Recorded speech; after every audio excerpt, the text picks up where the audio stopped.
Artora vous propose 3 minutes d'art. Je suis Ambre Gonnet et aujourd'hui, je vous présente un couple d'artistes contemporains connus pour ses objets empaquetés, Christo et Jeanne-Claude. Christo Vladimirov Javachev et Jeanne-Claude Marie Denat, tous deux nés le 13 juin 1935, se rencontrent à 23 ans à Paris. Christo fuit la Bulgarie communiste et Jeanne-Claude vient de rentrer à Paris avec sa mère après avoir vécu au Maroc, en Suisse et en Tunisie. C'est le début d'une longue collaboration entre Christo et Jeanne-Claude, qui se marieront quelques années après leur rencontre.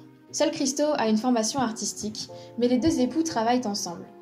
Christo développe les projets à l'aide de maquettes et de dessins, et Jeanne-Claude se charge d'en assurer la réalisation.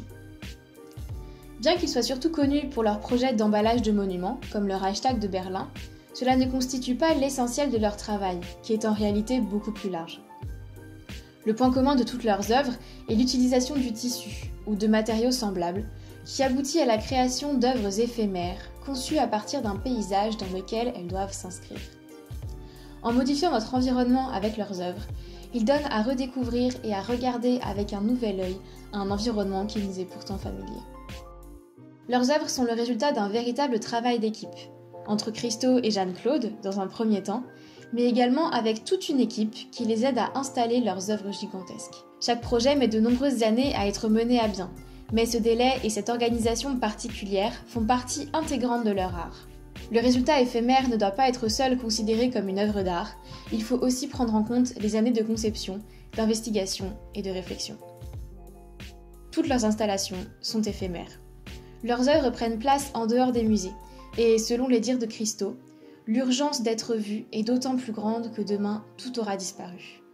Personne ne peut acheter ces œuvres, personne ne peut les posséder, personne ne peut les commercialiser, personne ne peut vendre des billets pour les voir. Notre travail parle de liberté. Le couple s'est rencontré à Paris et la capitale française a accueilli l'une de leurs œuvres gigantesques.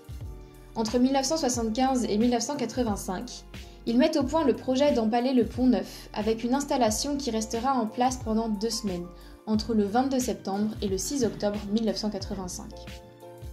Le pont est emballé avec un tissu en polyamide, à l'apparence de la soie et d'une couleur sable, d'une taille totale de 41 800 m². Travaillant seul depuis le décès de sa femme Jeanne-Claude en 2009, Christo a toujours de nombreux projets en conception, et l'un d'entre eux sera bientôt réalisé. Paris verra à l'automne 2021 son arc de triomphe totalement emballé par l'artiste, apothéose d'une idée réfléchie depuis 1962. À demain!